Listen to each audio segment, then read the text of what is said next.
pick it up. I don't know where I want to pick this up because there's tons of it. Let's pick it up in 13.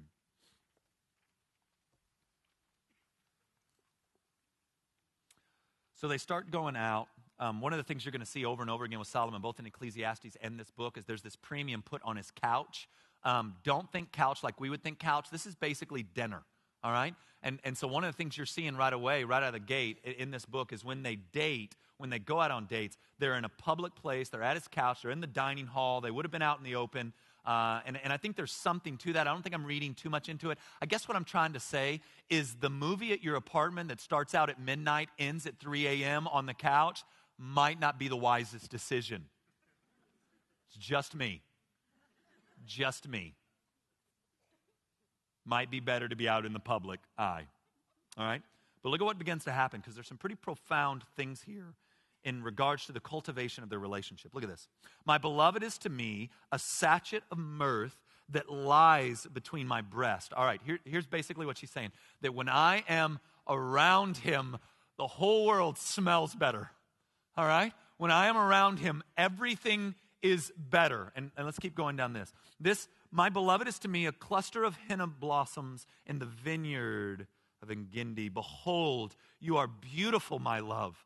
Behold, you are beautiful. Now, watch this line. This line is everywhere. Your eyes are doves. Now, this is significant, all right? This is not so much a reference about the color or shape of her eyes, but rather her personhood. And you're going to see this line over and over and over again in here, how much he loves her eyes, how this eyes of dove line, it's going to be in this text. We're going to mention it a lot in our time together. And what he's saying here is there's something about you, not your shape, not just your form, not your breasts, not your face, not your hair, not your legs, not how well you do conversation. There's something about you that's beautiful. Now, watch what happens here. 16, behold, you are beautiful, my beloved, truly delightful. Our couch is green. It's young, all right? The beams of our house are cedar. Our rafters are pine. Now, 2 is a massive shift. Look at this. Listen to what she says. I am a rose of Sharon, a lily of the valleys. Now, what has happened to this girl? Less than a chapter ago, she's like, don't look upon me. I am not attractive. There's certain things about my body that aren't right because of this thing I've had historically. I had to work in the vineyards. It jacked up my hands. It's made my skin not attractive to look at. Please don't stare at me. Less than a chapter later of his, God, you have a beautiful soul. What's she going? I am a rose. No, I am the lily of the valley. Right? What's happened here? She's starting to feel safe with him, isn't she? She's starting to feel safe. And we'll find out as this book goes on, this idea is profound. So there's this friendship that's kind of cultivating, like they're getting to know one another. And the reason I know that is you can't say there's something about your soul, there's something about your personhood that is beautiful after one date. Because you saw her one night at dinner. I mean, you can say that trash, but it ain't true. It's game. It's not true. So they've spent enough time together that he's going, you are beautiful. Not your physical body is beautiful. You are personhood. You are beautiful. And she's beginning to respond to this. So this relationship's starting to grow. All right? It's starting to grow. There's this cultivation. Now look at the restraint. Look at the restraint. We'll pick it up in verse 4. He brought me to the banqueting house, and his banner over me was love. Listen to this. I love this verse. Sustain me with raisins. Refresh me with apples, for I am sick with love. His left hand is under my head. His right hand embraces me. I adjure you, O daughters of Jerusalem, by the gazelles or the does of the field, that you not stir up or awaken love until it pleases. Now, let me tell you what's happened here. Basically, they went to dinner. They're cuddling on the couch at dinner, eating. One hand's behind her head. The other one's probably on her hip. They're talking. Her soul's beautiful. She feels safe. She feels like the lily of the valley. And then it's evident that it's getting a little too close, so they both break. She busts into her apartment and just starts eating. Like, dear Lord, all right? I mean, she basically gets the ice cream and like, that man I cannot be around him, all right? I know what's right. I know what's good. I cannot be around that man. All right? For whatever reason, all the powers of don't touch me disappear when I am around this man. She's eating raisin cake, apples. She's getting whatever she can get her hands on, all right? She's got that weird thing happening to her where now, let me point something out. Nothing wrong with this. This is another error that the evangelicals make. This is a drive and desire given to you by God. It must be submitted to God like we just saw happen here. Don't awaken this until it's time. But the desire has been given to us. Like I can tell you many 20-year-old dudes that come through my office going, I've just been praying God will take that away from me. Really? You want him to take that away from you. You want to walk indifferent through college. You want to just be like, don't care. I mean, that's what you want. You don't want, you should want that. Now, what you've got to do is what we call the 311, the Job 31:1. I make a covenant with my eyes not to look upon a woman lustfully, which basically means I won't look at her like she's not a human being, like she doesn't have a soul. But instead, it's okay to go, that's attractive. Yeah, it is.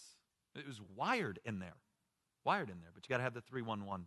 You got to have the 311 with it. Now, this attraction that led to a couple of dates is now going to lead to dating exclusively. And I've got to hurry up. It's going to lead to dating consistently. Now, let me throw a couple of things at you in terms of dating consistently, or what some places call courtship. But this is when it's this is serious dating. There's nobody else involved. There's nobody else. Let me just give you a few words of warning on this. If you still lack the ability to judge character, I think you need to be really, really careful here. I don't know that you should move from kind of just regularly dating a little bit to moving on to just exclusively dating. If you've proven over and over again you continually choose the wrong kind of guys, the wrong kind of girls, I think you need to be careful. I think you should tap the brakes if in your casual dating you've run out of stuff to say. If you're sitting at a restaurant on date 3, so how was work? Work was good? Mine too. It's a big game this weekend. It's huge. Dallas is this big game. Like if you're seeing someone who they don't have the conversational ability to ask you about you, and you don't have the ability to engage in any real communication, I just think you'd be really, really careful about making that more serious, right? I mean, you might disagree with me, but this sounds like math to me. I mean, simple math. You'd have a really hard time going, 2 + 2 is 5. I swear it's 5. No, it's not. It's 4. If you can't talk on date 3. All right. Now, 2 things that start happening. I want you to watch this. 2 things start happening when they start exclusively dating, exclusively seeing one another. It's sealed off. They're not seeing anybody else. They're not dating anyone else. 2 things start happening that are really, really profound. The first one's in 2:8. Look at this. Here comes the voice of my beloved. Behold, here he comes. Listen to this. Leaping over mountains, bounding over the hills. Come on, man. He ain't leaping over no mountains. Here's what's happening. All right? There's this unbelievable excitement in this relationship. It's gone exclusive. You're doing things that are madness. When I met Lauren, we first started dating. She ran me down, and I started dating her. I was in Abilene, Texas. God was angry at me. I don't want to explain that, but I was out there for a long time, and she lived in Longview at the time. Now, that is, if you drive legally, about 5.5 hours away from each other. And at that time, I was working at a church in Abilene. I was in school full-time, taking 3 to 6 hours, and full-time for me. And I was traveling and speaking. And so what would happen almost every given weekend is I would finish speaking on a Friday night somewhere in Texas, at around like 11. When you do youth stuff, specifically in the fall, back in my day, it was like they would do these 5th quarters. So like after the high school football game, they'd all go back to the church, and then I would teach. I'd preach a little deal, and then I'd get in my car like 1 in the morning and drive to Longview. And I'd get to Lauren's parents' house and fall asleep and wake up and have breakfast with Lauren and spend through lunch with her. And then I'd get back in my car and I'd go back to Abilene because I had to be at church on Sunday morning. And I did this for a year. And it never felt crazy to me. Never. Now, looking back on it, I was like, that girl has some voodoo on me or something, all right?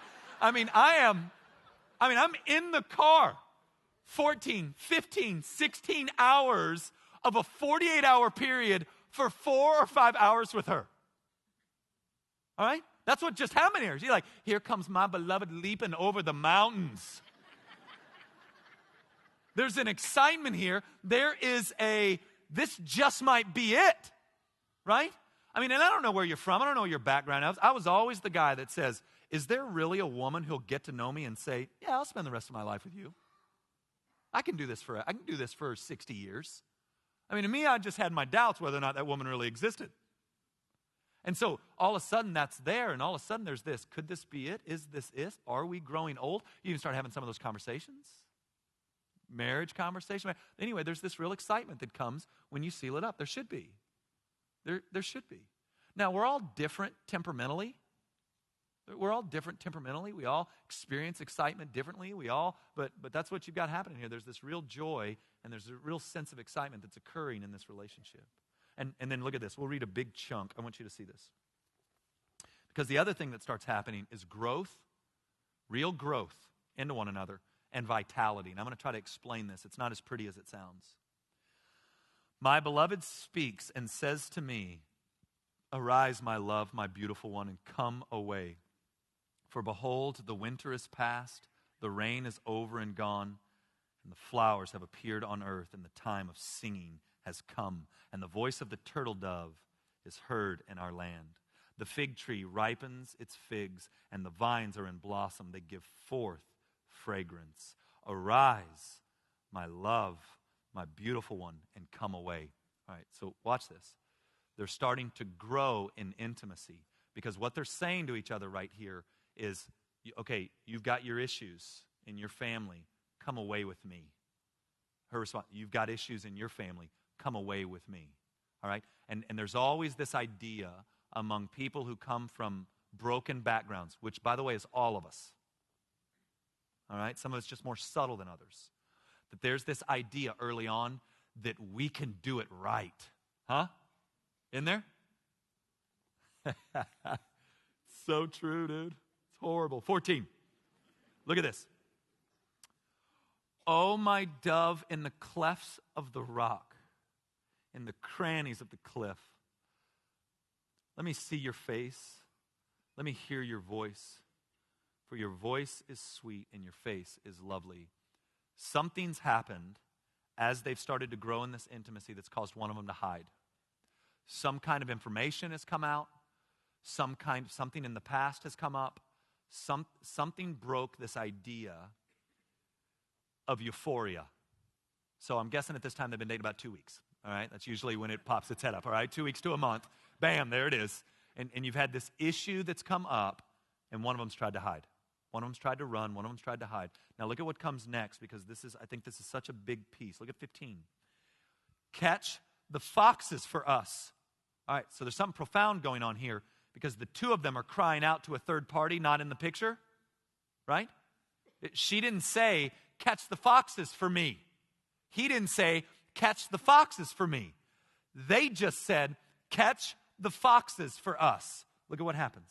Catch the foxes for us, the little foxes that spoil the vineyards, for our vineyards are in blossom. What I mean by vitality in a closed dating relationship, courtship, you and me, no one else, is all of a sudden these issues start coming to the surface, and instead of ignoring them and trying to pretend like they're not there, you start working through and fighting through issues at this level. This is where it starts. And I'm always worried about people who don't think there are issues at the engaged level. Have you ever met them? Like I always tell people at the Village, marriage is difficult. And I've got about 2,000 engaged couples out there looking at each other going, not us, baby, not us. It will not be that way for us. I'm just like, when do I get to be 40? When does the church get to be 40? Get us there quickly, because it's so much better there. It's just as big of a mess there. It's just, it's even the same there. All right, never mind. So they've got this prayer now. They've got this thing they're working through. We've got issue. You've got little foxes. You've got these little things in your life that are eating away at this. Eating away at our ability to walk in intimacy, eating away at our ability to communicate, eating away at our ability to trust God. They're both doing it. They both have these issues, and they're saying, help us. Please take care of these foxes that are going to destroy the vine. Please. All right, now, you've got a deepening of the relationship occurring, don't you? Weaknesses are being spotted. Nobody's running away. They're starting to prayerfully work through deep, heart-like issues. This is what I mean by vitality. Where you start to deal with those issues together, vitality, depth, life begins to deepen. Here's the way most people play it, though. They pretend those issues aren't there, and they medicate. What do they medicate with? Making out. So they just get more and more physical, more and more physical, more and more physical, more and more physical, to where if they're ever alone, there's no longer hardly any conversation at all, any real issues at all, anything being discussed. They walk in the door, they start a movie, they watch 15% of that movie, and then they're making out for 3 hours. And then they head home, all right? If they head home. And then, because they've medicated it, they can't even recognize, hey, we don't know how to get intimate. We don't even know how to get to know each other. We got to about a second grade understanding of one another, and we don't know how to get through. So what we're doing is pretending to be adults while all the while not being able to get there. This is absolutely devastating. Absolutely devastating. Yeah. And that's what's happened here. They've realized, hey, we've got issues we need to work through. We've got issues we need to work through. Before we need to turn on that little physical button, let's pull in the reins here and let's make sure we're all right. Let's make sure I love your soul. Let's make sure you know me. Let's make sure that's in place, lest we use each other and hurt one another. And then I love this little last part. My beloved is mine, and I am his. He grazes among the lilies. Here's what's happened.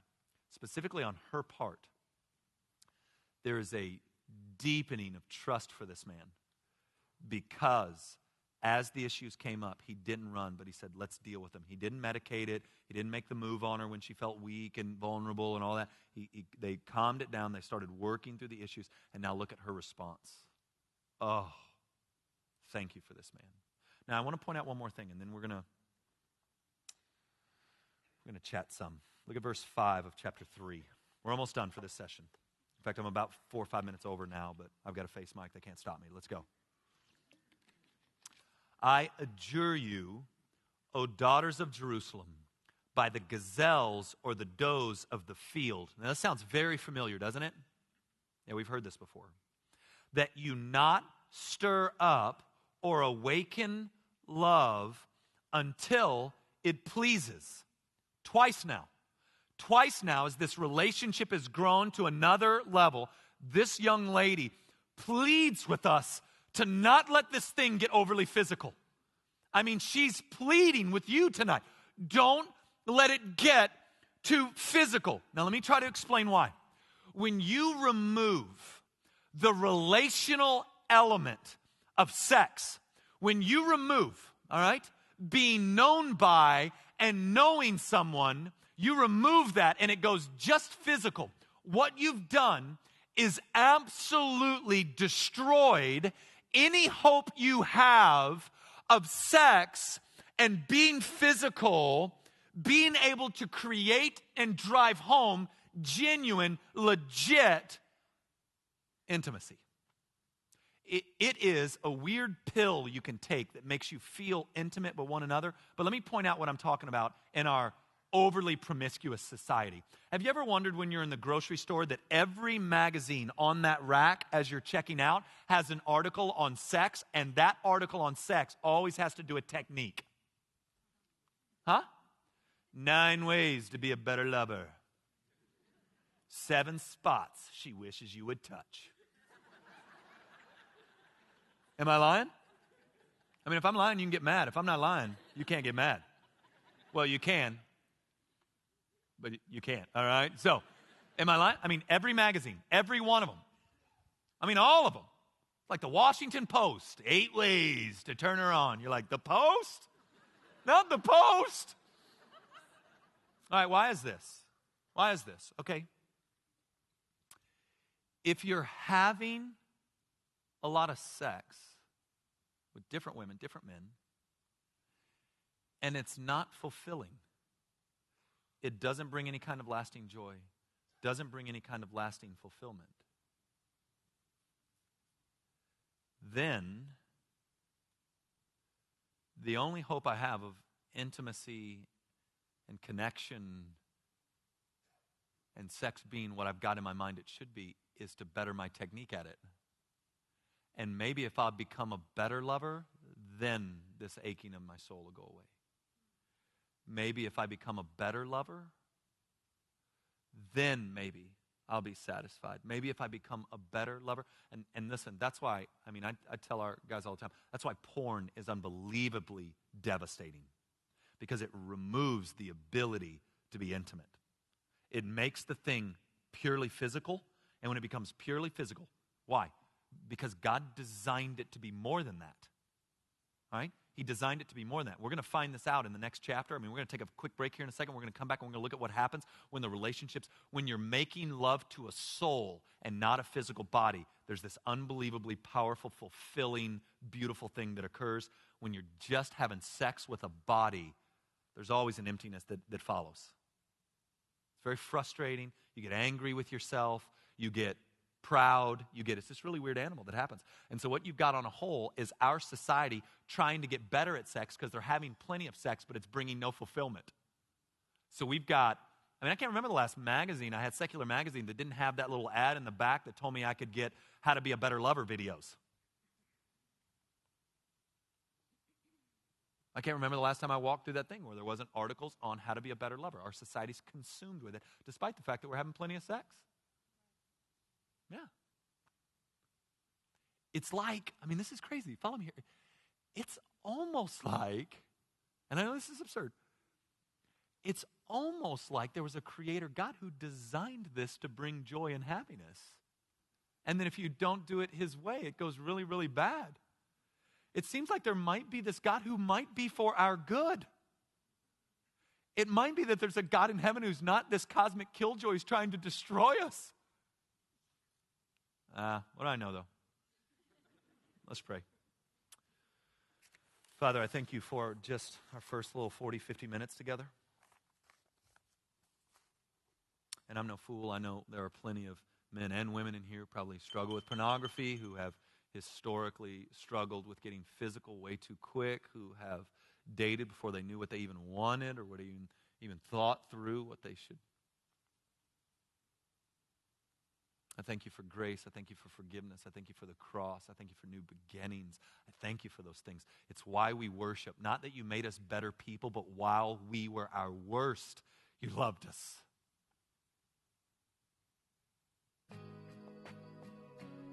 And so I pray that for the rest of our time together tonight, you'd really speak to the deep areas of our hearts. I pray that where there are little foxes, that we'd get help. I thank you for attraction, dating, kissing, dinner, and good wine, and great food. What beautiful gifts those are to us.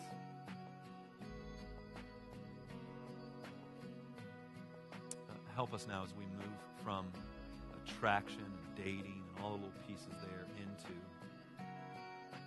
into the wedding day and the wedding night. We love you. It's for your beautiful name. Amen.